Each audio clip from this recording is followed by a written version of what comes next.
इस एपिसोड की शुरुआत में लियांग लेडी मिंग से कहता है कि कल रात आपके घर में जो स्पिरिट आई थी, मैं उसके बारे में आपसे कुछ बात करना चाहता हूँ। ये सुनने के बाद लेडी मिंग लियांग से कहती है कि जब कल रात आपने उस मॉन्स्टर को पकड़ा तब मुझे काफी अच्छा महसूस होने लगा। आपको इसके बारे में चिंता करने की कोई भी जरूरत नहीं है। फिर लियांग लेडी मिंग से कहता है कि कल रात जो कैट स्पिरिट यहाँ पर आई थी, उसकी जो भावनाएं थी वो काफी ज्यादा अजीब थी, क्योंकि उस स्पिरिट के अंदर वेंजफुल स्पिरिट, डिमोनिक स्पिरिट और जो इन्फर्नाट स्पिरिट है वो एक ही में घुसा हुआ था। इसीलिए मैं वो कैट की स्पिरिट में काफी ज्यादा दिलचस्पी लेने लगा और मैं ये सोच रहा हूँ कि कल रात इतनी बड़ी घटना हो गई लेकिन आप अपने रेसिडेंस से बाहर नहीं आई। ये सुनने के बाद लेडी मिंग के पसीने छूटने लगते हैं, लेकिन वो लियांग से कहती है कि बुरे लोगों से मुझे नुकसान ना हो, इसीलिए मैं कल रात बाहर नहीं आई। ये सुनने के बाद लियांग लेडी मिंग से कहता है कि ये भी जरूरी था। अगर वो वेंजफुल स्पिरिट होती तो वो सबसे पहले बदला लेना चाहेगी, और अगर वो इन्फर्नाट स्पिरिट यानी कि किसी छोटे बच्चे की स्पिरिट हो तो वो सबसे पहले अपनी माँ की तलाश करेगा। लेकिन ये जो कैट की स्पिरिट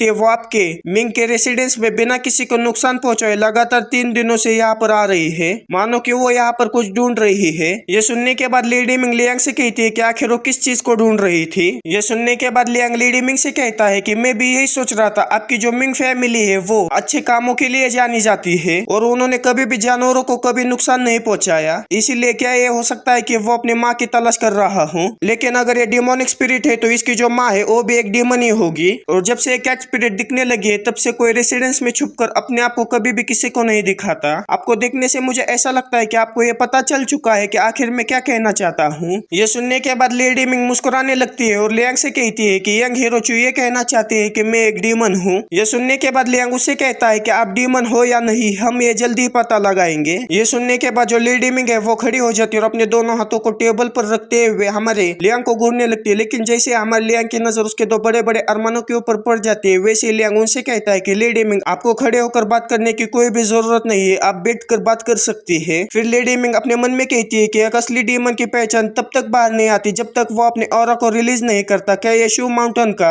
एक जूनियर डिसाइपल होने के बावजूद क्या वो अपने साथ डीमन रिवीलिंग मिरर को लेकर घूमता है? इतना कहने के बाद लेडी मिंग अपने हाथों में एनर्जी इकट्ठा करते हुए लियांग से कहती है कि क्या तुम्हारे पास डीमन रिवॉल्विंग मिरर है? यह सुनने के बाद लियांग उससे कहता है कि नहीं, मेरे पास वो डीमन रिवॉल्विंग मिरर नहीं है। हमारे लियांग की यह बात सुनने के बाद लेडी मिंग अपने मन में कहती है कि क्या इसकी कल्टीवेशन इतनी हद तक बढ़ चुकी है कि वो अपनी कल्टीवेशन लेवल को छुपा कर रख सकता है। लेकिन इसे देखने के बाद मुझे ऐसा लगता है कि वो अपनी कल्टीवेशन लेवल को नहीं छुपा रहा है, या फिर अपने साथ किसी डीमन को आइडेंटिफाई करने का स्पेशल टूल लेकर घूम रहा है, जैसे कि वो डीमन रिवीलिंग मिरर। लेकिन ये जो आइटम है वो काफी ज्यादा रेयर होता है, यहाँ तक कि जो ह्यूमन वर्ल्ड है उसमें सिर्फ एक ही है, वो भी शिव माउंटेन के पास। फिर जो लियांग और जो लेडी मिंग है वो एक दूसरे से कहती है कि पीछे देखो, पीछे रेस 3 का सलमान खान है। लेकिन दोनों ने एक जैसा डायलॉग मारने की वजह से वो दोनों काफी ज्यादा हैरान हो जाते हैं। लियांग की इस हरकत को देखने के बाद जो लेडी मिंग है उसको ये अंदाजा लग जाता है कि जो लियांग है उसको उसकी असली पहचान का पता चल चुका है, और लेडी मिंग की इस हरकत को देखने के बाद जो लियांग है उसको भी ये कंफर्म हो जाता है कि जो लेडी मिंग है वो एक डीमन है। फिर लेडी मिंग अपने ऑरा को रिलीज करते हुए लियांग से कहती है कि जब तुम मेरे कमरे में एंटर हुए थे तब मैंने एक कैंडल को जलाया था। क्या तुम्हें पता है कि उस कैंडल के अंदर पॉइजन था? अगर तुम उस पॉइजन का एंटीडोट चाहते हो तो चुपचाप से मिंग मेंशन से चले जाओ। ये सुनने के बाद लियांग लेडी मिंग से कहता है कि अगर मैं बिना डरे इस कमरे में आया हूँ तो मैं पहले से प्रिपेयर होकर यहाँ पर आया हूँ। जब रूम के अंदर से काफी अजीब अजीब तरह की आवाजें मुझे बाहर आने लगी तभी मैंने अपनी ब्रीथ और इंटरनल एनर्जी को पूरी तरह से सप्रेस कर दिया था। मैंने ये सब इसीलिए किया क्योंकि मुझे नहीं पता था कि आप अंदर इतनी देर से किस चीज को प्रिपेयर कर रही थी, और जो कि मैंने अपनी एनर्जी और अपनी ब्रीथ को सप्रेस करके रखा था, इसके वजह से आपने जो पॉइजन फैलाया था इस रूम में उसका मेरे ऊपर कोई भी फर्क नहीं पड़ा। ये सुनने के बाद लेडी मिंग काफी ज्यादा हैरान हो जाती है और अपने मन में कहती है कि मैं अपने आप को काफी ज्यादा कॉन्शियस समझती हूँ, लेकिन जो यंग मैंग है पता नहीं आखिर वो कहाँ से आया है और उसे ये सारी तरकीबें कैसे पता है। फिर लेडी मिंग हमारे लियांग से कहती है कि मैंने कभी भी किसी को हार्म नहीं किया, मैं तो सिर्फ शांति से अपने हस्बैंड के साथ जीना चाहती हूँ, और जो कि तुमने तुम्हारे मिशन को कंप्लीट कर लिया है इसके वजह से तुम यहाँ पर कुछ भी नहीं हुआ ऐसा कहकर यहाँ से चले क्यों नहीं जाते।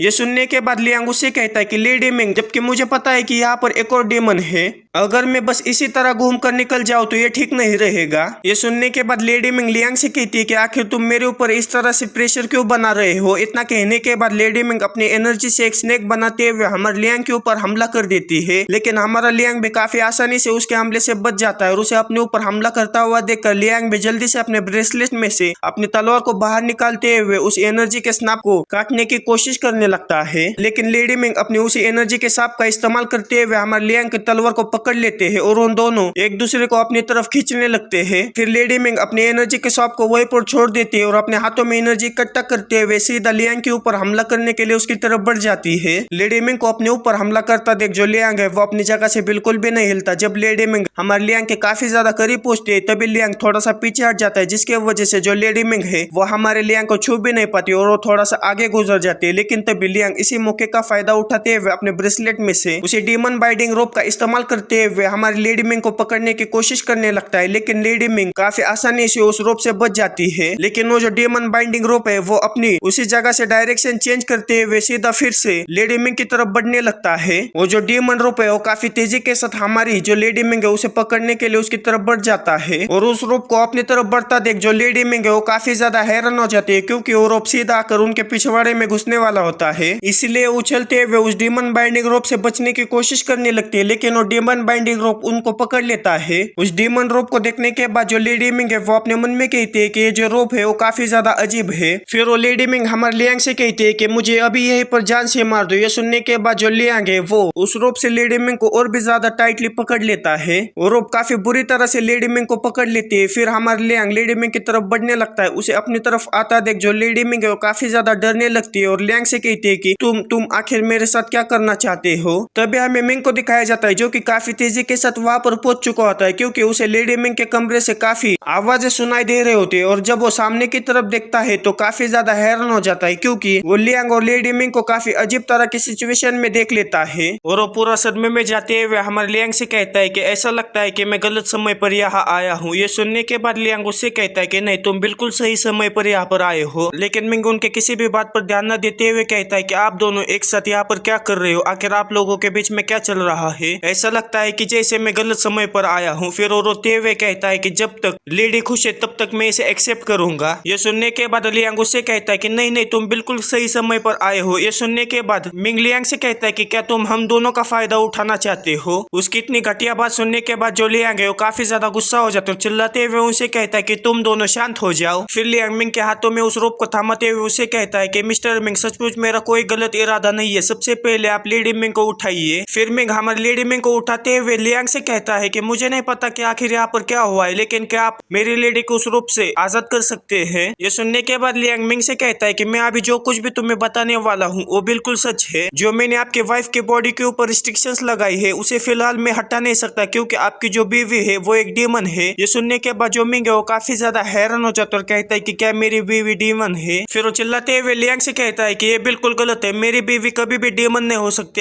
आप मेरी वाइफ के ऊपर बेबुनियाद इल्जाम मत लगाओ। ये सुनने के बाद लियांग जल्दी से अपने पैंट में हाथ डालते हुए मिंग से कहता है कि जो कि आप इस पर विश्वास नहीं करना चाहते तो फिर मेरे पास एक ऐसी चीज है जो कि आपकी बीवी की जो असली पहचान है उसे बाहर ला सकता है। ये सुनने के बाद जो लेडी मिंग है वो मिंग को धक्का देते हुए कहती है कि इसकी कोई भी जरूरत नहीं है। फिर लेडी मिंग से कहती है कि मैं इस चीज को आपको बताने से हमेशा से डरते आ रही हूँ। इतना कहने के बाद जो लेडी मिंग है वो अपनी ट्रू फॉर्म को दिखाने लगती है, जिसे देखने के बाद जो मिंग है वो काफी ज्यादा हैरान हो जाता है। लेकिन जो मिंग है वो लेडी मिंग को पीछे से हक करते हुए उससे कहता है कि आखिर ये कैसे पॉसिबल है, तुम तो कितनी जेंटल और काइंड हो। ये सुनने के बाद लेडी मिंग उससे कहती है कि आखिर कौन कहता है कि सारे डीमंस बुरे होते हैं। जब से मैं छोटी थी तब से मैं अपने माता पिता और बड़े भाई के साथ शहर के बाहर जो पहाड़ है उसमें रहती थी। मैं लगभग 100 सालों तक वैसे ही रही जब तक मैं तुमसे नहीं मिली। नेचुरली आपको ये याद नहीं है 20 साल पहले एक छोटी सी पहाड़ी बिल्ली को बचाना कौन याद रखेगा। फिर लेडी मिंग आगे कहती है कि उस समय पर मैं अर्ली कल्टीवेशन स्टेज पर थी और उसी समय जो पहाड़ी के भेड़िए होते उनसे मेरा सामना हुआ। मैं जब उनके हाथों से बचकर वहां से भाग रही थी तभी माउंटेन के नीचे किसी हंटर ने एक ट्रैप लगा के रखा था जिसमें मैं फंस गई। उस ट्रैप में फंसने के बाद मुझे ऐसा लगा कि मैं कभी भी अपने माँ बाप और भाई को नहीं देख पाऊंगी।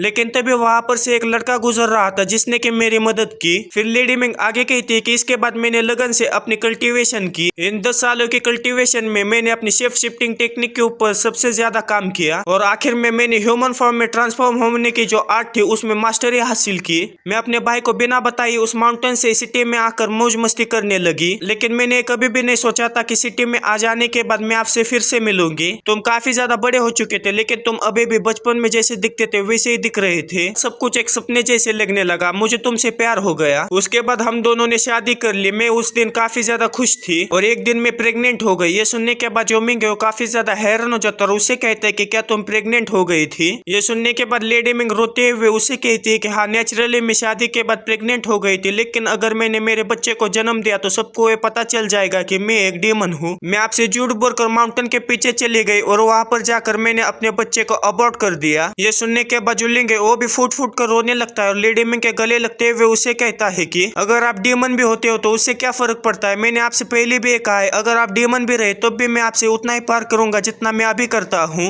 इतने सालों में हमारा जो प्यार है वो काफी ज्यादा गहरा बन चुका है, इसलिए मैं आपसे एक ऐसे झूठ कह सकता हूँ कि मैं आपसे प्यार नहीं करता। भले आप एक डीमन हो तब भी मैं आपसे बहुत प्यार करता रहूंगा। फिर लेडी मिंग हमारे मिंग से कहती है कि इन 10 सालों में मैंने आपके साथ जितनी भी जिंदगी गुजारी है वो मेरे लिए काफी है और ऐसा लगता है कि जो हमारा एक साथ रहने का नसीब था वो बस इतना ही था। इतना कहने के बाद लेडी मिंग वहां से जाने लगते और जाते हुए मिंग से कहते हैं कि अनएक्सपेक्टेडली हमारा जो बच्चा था वो वेंजफुल स्पिरिट में बदल गया और शायद इसी के कारण मैं एक्सपोज हो गई, शायद यही कर्मा है। इतना कहने के बाद लेडी मिंग हमारे लियांग के पास चली जाती है और उससे कहती है कि अगर तुम मुझे मारना चाहते हो या फिर मुझे टॉर्चर करना चाहते हो तो आ जाओ। ये सुनने के बाद जो मिंग है वो चिल्लाते हुए कहता है कि नहीं तुम ऐसा नहीं कर सकती, अगर यही कर्मा है तो मैं इसे भुगतूंगा। फिर मिंग हीरो की तरह लियांग के पास जाते हुए उससे कहता है कि इसमें मेरी बीवी का कोई भी कसूर नहीं है, मैं आपसे भीख मांगता हूँ, मेरी बीवी को छोड़ दो। ये सुनने के बाद लियांग अपने मन में कहता है कि डीमंस और ह्यूमंस एक साथ नहीं रह सकते, उसे अपने तलवार से मारना सही रहेगा और इसके अलावा डीमंस को मारना मेरे लिए काफी ज्यादा बेनिफिशियल रहेगा। जब मैं इस डीमन को मारकर उसकी सोल को व्हाइट टावर को दे दूंगा तो वो मुझे काफी बड़ी एडवांटेज देगा और काफी अच्छा रिवॉर्ड देगा। अगर मैं इसे छोड़कर जो मिंग है उसके पास से कुछ पैसों की डिमांड कर दूं तो भी वो मेरे लिए काफी अच्छी चॉइस रहेगी। अगर इन दोनों में से किसी को भी मैं सिलेक्ट करता हूँ तब भी मैं प्रॉफिट में ही रहूंगा। फिर लियांग उन दोनों से कहता है कि मैं आपको शुरू से बता रहा हूँ, आप मुझे गलत समझ रहे हैं। क्या मैं किसी ऐसे पर्सन की तरह दिखता हूँ जिसे मैंडेरियन बतखों को पीटने में मजा आता है और मेरी छाती और पीठ पर एक बड़ा सा गोल्डन कलर का ड्रैगन टैटू है जो कि खुद को हमेशा माइटी हेवनली ड्रैगन जेन मास्टर कहकर पुकारता है। ये सुनने के बाद वो दोनों कुछ समझ नहीं पाते। फिर लियांग अपनी रोप को वापस बुलाते हुए लेडी मिंग को आजाद कर देता और उनसे कहता है कि डीमन बाइंडिंग रोप का इस्तेमाल करना मेरा आखिरी रास्ता था। मैं आपको मेरे इरादे समझाते समय जो लेडी मिंग ने मुझे जहर दिया था उसे मैं सह नहीं सकता। हालांकि मैं तुम्हें नहीं छोड़ सकता लेकिन तुमने कभी किसी को नुकसान नहीं पहुंचाया, इसीलिए तुम और तुम्हारा जो हस्बैंड है वो मेरे साथ शू माउंटेन पर आ सकता है और तुम चिंता मत करो, मैं तुम्हें शू माउंटेन पर हार्म करने के लिए नहीं लेकर जा रहा हूँ और अगर तुम मेरे साथ शू माउंटेन पर आती हो तो मैं तुम्हें एक टाइटल देने की रिक्वेस्ट जरूर करूंगा। ये सुनने के बाद जो लेडी मिंग है वो काफी ज्यादा खुश हो जाती है और कहती है कि जरूर मुझे एक टाइटल दे देना, मैं तुम्हारे साथ चलने के लिए तैयार हूँ। ये सुनने के बाद जो मिंग है उसे 440 वोल्ट का झटका लगता है और वो लेडी मिंग से कहता है कि क्या तुम उसके साथ जाना चाहती हो, क्या तुम अब मुझसे प्यार नहीं करती। मिंग की हरकतें देखने के बाद जो लेडी मिंग है वो काफी ज्यादा गुस्सा हो जाती है और उसके ऊपर चिल्लाते हुए उसे कहती है कि हालांकि मुझे नहीं पता कि मेरे पति क्या सोच रहे थे लेकिन मुझे ऐसा लग रहा है कि तुमने जरूर कुछ गलत सोचा होगा जिसके वजह से मैं अब तुम पर काफी ज्यादा गुस्सा हूँ। जो यंग हीरो जो मुझे टाइटल देने की रिक्वेस्ट कर रहे हैं वो हमारे जैसे क्रीचर्स के लिए काफी ज्यादा सीरियस मैटर है, इसमें तुम्हारी कोई गलती नहीं है। मैंने तुम्हें पहले कभी मेरी आइडेंटिटी नहीं बताई, इसकी वजह से तुम्हें हमारे जैसे क्रीचर्स के सारे मामलों के बारे में पता नहीं है। किसी मॉन्स्टर को टाइटल देने का यह मतलब नहीं है कि वो किसी भी जगह पर अपनी मॉन्स्टर गिरी दिखाए। टाइटल देने का यह मतलब है कि उसे एक ऑफिशियल रिकॉग्नाइजेशन दिया जाएगा, यानी कि उसे एक आईडी दी जाएगी जो कि उसे ह्यूमन किंगडम में फ्रीली रहने की परमिशन देता है। तुम इसे ऐसा समझो कि तुम ह्यूमन किंगडम में रहने के लिए तुम्हें एक सिटीजनशिप दी जाती है। अगर किसी मॉन्स्टर के पास ऑफिशियल रिकॉग्नाइजेशन नहीं रहेगा तो उसे इलीगल रेसिडेंट के तौर पर माना जाएगा और अगर किसी कल्टीवेटर को यह पता चला कि एक वाइल्ड मॉन्स्टर उनके सिटी में घुस चुका है तो वो उसे पकड़कर वहीं पर जान से मार देंगे और मैं अपने डीमन के आइडेंटिटी को एक्सपोज ना कर दूं, इसी डर की वजह से मैं अब तक अपने कमरे में छुप कर रह रही थी और यंग हीरो चू के सामने नहीं आ रही थी। किसी मॉन्स्टर को टाइटल देने का हक सिर्फ ह्यूमन किंगडम्स और जो 9 सेलेस्टियल सेक्ट है उनके पास है। जो 9 सेलेस्टियल सेक्ट है वो काफी ज्यादा पावरफुल और काफी दूर है जिसके वजह से जो ऑर्डिनरी मॉन्स्टर है वो कभी भी उनके साथ कांटेक्ट नहीं कर पाते और 9 सेलेस्टियल सेक्ट के बाद जो अगली लेवल आती है वो 10 अर्थली सेक्ट है। उनके पास किसी भी मॉन्स्टर को टाइटल देने की पावर नहीं है। किसी टाइटल को ऑब्टेन करना मॉन्स्टर के लिए सबसे ज्यादा डिफिकल्ट चीज है। अभी के जो ह्यूमन डायनेस्टी उसे यू डायनेस्टी के नाम से जाना जाता है। पिछले 600 सालों से ये जो कंट्री है वो काफी अच्छे समय से गुजर रही है। हालांकि जो ह्यूमन सिटीज में जो छुप कर रहने वाले मॉन्स्टर्स है उन्हें इस पीसफुल एरा में खतरा पैदा करने वाला समझा जाता है। जैसा कि कहा जाता है जो मेरी तरह के नहीं है उनके दिल अलग अलग होते हैं। मेरे जैसे क्रीचर्स की तो बात ही छोड़िए, चाहे वो इंपीरियल कोर्ट हो या फिर 9 सेलेस्टियल सेक्ट हो, किसी मॉन्स्टर को टाइटल देना यानी कि उस मॉन्स्टर को सपोर्ट करने जैसा है। अगर कोई मॉन्स्टर फ्यूचर में chaos पैदा करता है तो उसकी रिस्पॉन्सिबिलिटी वही लेगा जिसने कि उसे टाइटल दिया है। ऐसे जो मामले वो काफी ज्यादा परेशान करते हैं, इसीलिए अगर उन्हें ऐसा कोई मॉन्स्टर मिलता है जिनके पास टाइटल नहीं है तो उन्हें मारना ही सबसे ज्यादा कन्वीनियंट होता है। यहाँ तक कि जो 9 सेलेस्टियल सेक्ट के डिसाइपल्स है वो भी किसी मॉन्स्टर को टाइटल दे सकते हैं। इतना कहने के बाद जो लेडी मिंग है वो अपने घुटनों पर बैठे हुए हमारे लियांग से कहती कि इस बार मेरी जो आइडेंटिटी एक्सपोज की है वो आपने की है यंग हीरो, और साथ ही में आप मुझे एक टाइटल भी देना चाहते। आपकी इस काइंडनेस का मैं कभी भी रिपे नहीं कर पाऊंगी। इतना कहने के बाद वो दोनों ही अपने सर झुकाते हुए हमारे लियांग की काफी ज्यादा तारीफें करते हुए उसका शुक्रिया करने लगते हैं। उन्हें इस तरह से अपने सामने सर को झुकाता हुआ देखकर जो लियांग है वो उनसे कहता है कि इतना दूर जाने की कोई भी जरूरत नहीं है। फिर मिंग हमारे लियांग से कहता है कि जो कि आपने हमारी वाइफ और मेरी मदद की है इसीलिए मैं मेरी जो फैमिली है उसकी सारी प्रॉपर्टी आपको ऑफर करता हूँ। ये सुनने के बाद लियांग उनसे कहता है कि इसकी कोई भी जरूरत नहीं है, आपको आपकी फैमिली को संभालना चाहिए और आपकी पूरी प्रॉपर्टी को लेडी मिंग को दे देना चाहिए। फिर लेडी मिंग हमारे लियांग से कहती है कि मेरे हस्बैंड के बातों पर ध्यान मत दीजिए, आपकी नजरों में जो प्रॉपर्टी है वो काफी ज्यादा कमजोर है, इसीलिए मेरी जो दोनों मेट्स है शाओजू और शाओलान उन्हें मैं आपको ऑफर करती हूँ जो कि आपके बिस्तर को गर्म करने में मदद करेंगी। ये सुनने के बाद लियांग काफी ज्यादा हड़बड़ा जाता है और लेडी मिंग से कहता है कि लेडी मिंग मैं अभी भी काफी ज्यादा यंग हूँ और मुझे बिल्कुल भी समझ नहीं आ रहा है कि आखिर आप क्या कह रही है। फिर लियांग हमें बताता है कि मिंग फैमिली के मामलों से निपटने के बाद मैं लेडी मिंग और उनके हस्बैंड के साथ सेक्ट में वापस आया और शिव माउंटेन के अंदर मेरे जैसे डिसाइपल को ये अथॉरिटी नहीं है कि मैं किसी मास्टर के टाइटल के लिए रिक्वेस्ट कर पाऊँ, इसलिए मैं मास्टर के पास जाकर उन्हें वो सब बातें बताई और उन्हें कहा कि आप टाइटल के लिए रिक्वेस्ट कीजिए, जो कि मेरे मास्टर काफी ज्यादा हम्बल और काइंड है। उन्होंने मुझे कॉन्फिडेंटली ये प्रॉमिस किया कि इस मैटर की मैं जिम्मेदारी लेती हूँ। जहाँ तक बात रही टाइटल रिक्वेस्ट करने की, तो इसमें जो हेवनली पिक है वो कभी भी लापरवाही बरतने की हिम्मत नहीं करता है। डिविनेशन और इंट्रोस्पेक्शन से गुजरने के बाद ये कंफर्म हो गया कि जो लेडी मिंग है वो काफी ज्यादा अच्छे मास्टर है और उन्होंने अपनी जिंदगी में कभी भी किसी को नुकसान नहीं पहुंचाया और फ्यूचर में गड़बड़ी करने की जो संभावना है वो काफी ज्यादा कम है। प्रोसेस कंप्लीट हो जाने के बाद जो लेडी मिंग है उन्हें ऑफिशियल टाइटल रिसीव हुआ और वो काफी खुशी खुशी मिस्टर मिंग के साथ अपने घर वापस चली गई और अब से वो रेगुलरली शिव माउंटेन के पास आकर रिस्पेक्ट पे करने के लिए और सेक्ट के गाइडेंस के लिए आएंगी। और दूसरी ओर मैंने खुद को एक छोटे से रूम में कैद कर लिया और जो रिवार्डिंग वर्ल्ड है उसके अंदर डूब गया। फिर हमें टावर के अंदर का सीन दिखाया जाता है जहाँ पर लियांग उसी छोटे बच्चे की जो सोल है उसे रिफाइन कर देता है। उसे रिफाइन करने के बाद हमारे लियांग को रिवॉर्ड में एक तालिस्मान दिया जाता है, जिसे देखने के बाद लियांग कहता है कि ये मेरा पहली बार है कि मुझे एक तालिस्मान दिया गया है। एक छोटे से स्पाइडर को रिफाइन करने के बाद भी मुझे काफी अच्छा सा ट्रेजर मिला था, लेकिन इस कैट स्पिरिट को जो कि उस स्पाइडर से काफी ज्यादा स्ट्रॉन्ग है उसे रिफाइन करने के बाद मुझे ये डिस्पोजेबल तालिस्मान कैसे मिला। इसे भूल जाओ, जो कि एक ही बार इस्तेमाल करने की चीज है, तो इसकी जो पावर है वो काफी ज्यादा होनी चाहिए। अगर मैं इस तालिस्मान का इस्तेमाल किसी क्रिटिकल मोमेंट पर करूँ तो उसका जो इम्पैक्ट होगा वो काफी ज्यादा होगा। लेकिन बाहर की ओर से फिर से कोई हमारे लियांग को उठाने लगता है। फिर वो स्पिरिट वर्ल्ड से बाहर निकलकर जब अपनी आंखें खोलता है तो उसके सामने बहुत ही बड़ा एक पंछी होता है, जिसे देखने के बाद वो काफी ज्यादा हैरान हो जाता है और वो अपने मन में कहता है कि जो कल्टीवेशन की मंथली मैगजीन है वो आ चुकी है। फिर लियांग हमसे कहता है कि 9 हेवंस और इमॉर्टल सेट के बीच में वहाँ पर एक सेक्ट है जिसे कि हेवनली पिवट पवेलियन कहा जाता है। ये जो हेवनली पिवट पवेलियन है वो डिविनेशन और फॉर्चून टेलिंग में स्पेशलाइज्ड है। हालांकि वो सेक्ट कॉम्बैट में इतना भी अच्छा नहीं है, लेकिन बाकी के जो मेजर सेक्ट है वो उसे काफी ज्यादा रिस्पेक्ट देते हैं। और साथ ही में जो हेवनली पिवट पवेलियन है वो मॉर्टल वर्ल्ड के अजीब तरह की स्टोरीज को एक जगह पर इकट्ठा करके उसे हर महीने 7 स्टार मेंशन गैजेट में डिस्ट्रीब्यूट करता है। 500 सालों से जो 7 स्टार मेंशन गैजेट है वो हेवनली पिवट पवेलियन का सबसे ज्यादा पॉपुलर हो गया। 7 स्टार मेंशन गैजेट यानी कि एक ऐसी चीज है जिसके अंदर जो मॉर्टल वर्ल्ड है उसके अंदर जो कुछ भी हुआ है वो सब उसके अंदर मेंशन होता है, जिसे पढ़ने के बाद जो इमॉर्टल लोग होते हैं या फिर जो कल्टीवेटर्स होते हैं वो काफी ज्यादा खुश होते हैं, इसीलिए वो उसे सबसे ज्यादा पसंद करते हैं, इसीलिए वो इस दुनिया में सबसे ज्यादा पॉपुलर है। सबसे ऊंचे हेवन से लेकर सबसे निचली सड़कों तक, यहाँ तक कि जो मार्केट में छोटे छोटे बच्चे होते हैं वो भी इसके बारे में डिस्कस करते हैं। फिर हमें उस पंछी को दिखाया जाता है जो कि हमारे लियांग को गैजेट देखकर वहां से चला जाता है। फिर लियांग उस गैजेट को खोलते हुए कहता है कि चलो देखते हैं कि आखिर कल्टीवेशन दुनिया में इस महीने क्या हुआ है, जो कि अब मैं इस माउंटेन से नीचे जाकर मॉन्स्टर को हंट करता हूँ, इसलिए मुझे सेक्ट से बाहर क्या हो रहा है इसके ऊपर भी ज्यादा अटेंशन देना होगा। फिर लियांग सबसे पहले ये चेक करता है कि 10,000 ट्रेजर रिकॉर्ड्स की जो रैंकिंग है उसमें कुछ बदलाव तो नहीं आए। ये जो 10,000 ट्रेजर रिकॉर्ड है वो सबसे मेजर रैंकिंग लिस्ट है, जिसके अंदर इस दुनिया में जितने भी ट्रेजर्स है वो उसके अंदर रिकॉर्ड है। सबसे पहले नंबर पर आता है human realm divine artifact demon demon sealing tower. Unfortunately ये जो डीमन सीलिंग टावर है वो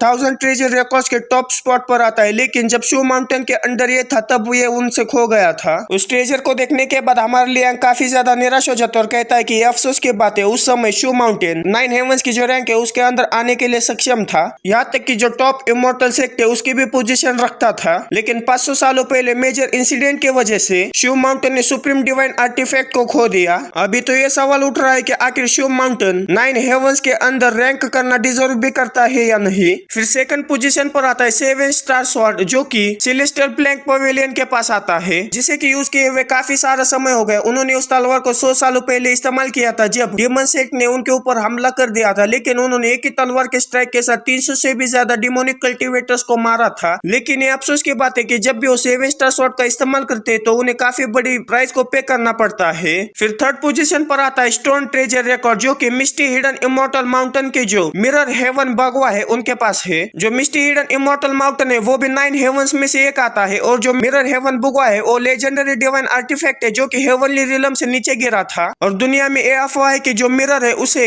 7 स्टार स्वॉर्ड से नीचे रैंक दी गई है। ये इसलिए है क्योंकि जो स्टोन ट्रेजर रिकॉर्ड है उसे सेलेस्टियल पवेलियन के द्वारा लिखा जाता है। ये जो सुप्रीम ट्रेजर है वो ऑर्डिनरी लाइफ से काफी ज्यादा दूर है। लेकिन तभी हमारे लियांग को एक ट्रेजर दिखाई देता है, जिसे देखने के बाद लियांग कहता है कि ये ट्रेजर कुछ देखा हुआ लगता है। फिर हमें उस ट्रेजर के बारे में बताया जाता है, उसका नाम फियोनिक्स स्पिरिट ब्लड जेड है, जो कि स्टोन ट्रेजर रिकॉर्ड के अंदर 57 पोजीशन पर आता है। इसके अंदर एंशिएंट डिवाइन फियोनिक्स का एसेंस है। अगर आपने इसे पहन लिया तो ये आपकी फिजिकल स्ट्रेंथ को और आपकी जो स्पीड है उसे काफी ज्यादा बढ़ाएगा। और ये अब जो माउंटेन शू की पिक मास्टर है उसके पास है। उसे पढ़ने के बाद लियांग कहता है कि अब मुझे पता चला आखिर ये मुझे क्यों जाना पहचाना लग रहा है, क्योंकि ये मेरे मास्टर के पास है। वो इसे हमेशा अपने गले के ऊपर पहन के रखती है। मेरे दिमाग के अंदर जो इमेज आ रही है वो सच में क्या फियोनिक्स स्पिरिट ब्लड जेड के एक्चुअल ट्रू फॉर्म है? अगर ऐसी बात है तो जो हाई रैंकेड सुप्रीम ट्रेजर है वो तो मेरे जिंदगी के काफी ज्यादा करीब है। चलो अब जो स्टोन ट्रेजर रिकॉर्ड है वो मुझे और भी ज्यादा इंफॉर्मेशन प्रोवाइड नहीं कर रहा है, इसीलिए मुझे दूसरा सेक्शन देखना होगा जो कि क्रॉनिकल्स ऑफ द 9 प्रोविंस है।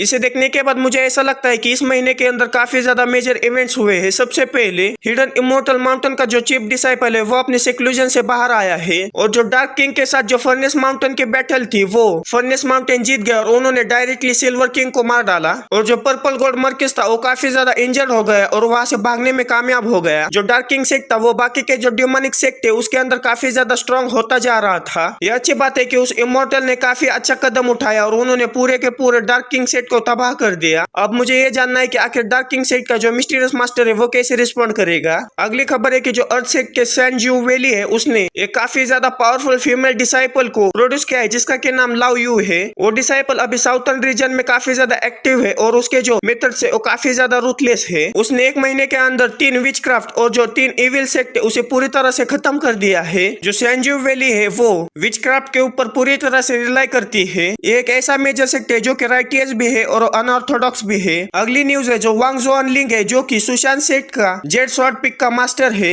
उसने इस सी का जो सी ड्रैगन है उसे मार डाला, जो कि मछली पकड़ने वाले बोट को काफी ज्यादा खतरे में डाल रहा था। सुशांत जेड पिक का नाम सुनते ही हमारा जो लियान है वो पूरा सदमे में चला जाता है। अगर आपको ये बात याद नहीं है तो मैं आपको ये बात याद दिलाता हूँ। जो हमारे मास्टर है उन्होंने ही सुशांत जेड पिक के साथ ये चैलेंज लगाया था, अगर मेरे पिक में से कोई भी डिसाइपल डायरेक्ट डिसाइपल बन जाता है तो मुझे जो पिक लीडर है उसकी पोजीशन दी जाएगी। और जो सेक्ट मास्टर है वो जो जेड स्वॉर्ड पिक मास्टर है उसे बिल्कुल भी पसंद नहीं करती। मुझे ऐसा अचानक से काफी ज्यादा बैड फीलिंग आ रही है। तभी वहां पर से काफी तेजी के साथ जो हमारे लियांग के मास्टर है वो जाने लगते और जाते हुए हमारे लियांग से कहती है कि मास्टर कुछ दिनों के लिए बाहर जा रहे हैं, इसीलिए तुम अपना ख्याल रखना। अपने मास्टर को इस तरह से जाता हुआ देखकर जो लियांग है वो पूरा सदमे में जाते हुए अपने मन में कहता है कि जैसा कि मैंने सोचा था, जो वांग जुआनलिंग ने उसने एक स्पेसिफिक काम किया है। ये काफी ज्यादा अजीब रहेगा कि अगर उसने अपने आप को कंट्रोल कर लिया। ऐसा नहीं है कि मैं अपने मास्टर की सुरक्षा को लेकर काफी ज्यादा चिंतित हूँ, बस मैं जो इस सी की इकोलॉजी है उसके बारे में काफी ज्यादा चिंतित हूँ। उन सारी चीजों को पढ़ने के बाद जो हमारे लियांग है वो काफी ज्यादा थक जाता है और कहता है कि मुझे सबसे पहले स्वॉर्ड पवेलियन में जाकर जो मैंने पिछली बार मिशन कंप्लीट किया था वो उन्हें हैंड ओवर करना होगा। फिर हमें लियांग को दिखाया जाता है जो कि स्वॉर्ड पवेलियन की तरफ जाने लगता है और जाते हुए कहता है कि मुझे अब 7 स्टार मेंशन न्यूज़पेपर के बारे में और भी ज्यादा पढ़कर उसे खत्म करना होगा। अब मैं सबसे ज्यादा पॉपुलर सेगमेंट पर आ चुका हूँ, gossip of the martial world. जैसा कि आपको पता ही होगा जो गॉसिप्स होती है वो काफी सारे लोगों को अपनी तरफ अट्रैक्ट करती है। जो एम्परर वो है उन्होंने असेंडिंग ड्रैगन एकेडमी को विजिट किया। वो अपनी बेटी जियांग यांग की अरेंज मैरिज करना चाहते थे असेंडिंग ड्रैगन एकेडमी के chief disciple disciple Jiang chain के साथ, लेकिन अनएक्सपेक्टेडली जो जियांग चेंग है उसने उस प्रपोजल को रिजेक्ट कर दिया। उसने एक कहकर मना कर दिया कि योर माइजेस्टी, जो बच्चों के बीच में पर्सनल अफेयर्स होते हैं वो स्टडीज के बीच में काफी ज्यादा अफेक्ट कर सकते हैं। जो असेंडिंग ड्रैगन एकेडमी है उसे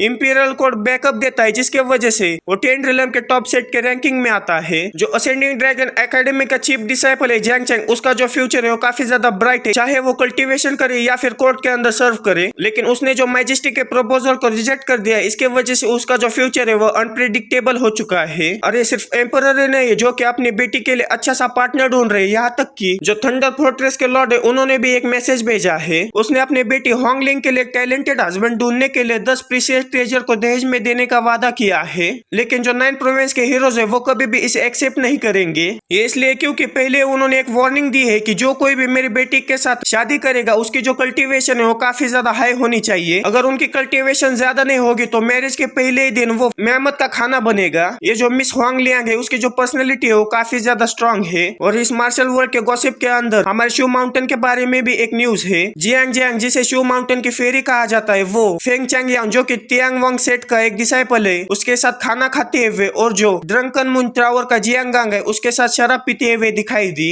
ऐसा लगता है कि उनका जो रिलेशनशिप है वो काफी ज्यादा सस्पेक्टेड है। जियांग के चक्कर चलने की न्यूज को पढ़ने के बाद जो शू माउंटेन के मेल डिसाइपल्स होते हैं वो जोर जोर से रोने लगते और कहते हैं कि फेरी आखिर आप ऐसे कैसे कर सकते हैं, आपको शू माउंटेन में से किसी डिसाइपल को अपना हस्बैंड बनाना चाहिए। जो तियान वांग है उसके लिए भी जो फीमेल डिसाइपल्स है वो आपस में लड़ रहे होते हैं, जिनका आवाज सुनने के बाद जो हमारे लियांग है वो काफी ज्यादा परेशान हो जाता है। इसीलिए वो वहां से जाते हुए कहता है कि मुझे सबसे पहले कुछ नेसेसरी सप्लाई लेकर न्यू मिशन के लिए स्वॉर्ड एक्सचेंज पवेलियन में जाना चाहिए, लेकिन मेरे पास ज्यादा कॉइंस ना होने की वजह से मैं कुछ टेक्निक्स को नहीं खरीद सकता। फिर हमें डिंग डोंग हॉल का सीन दिखाया जाता है जहाँ पर हमारा लियांग पहुंच चुका होता है और वहां पर आने के बाद लियांग कहता है कि मेरे पास इतना तो पैसा है कि मैं जो कि यहाँ पर मैं खर्च कर सकता हूँ।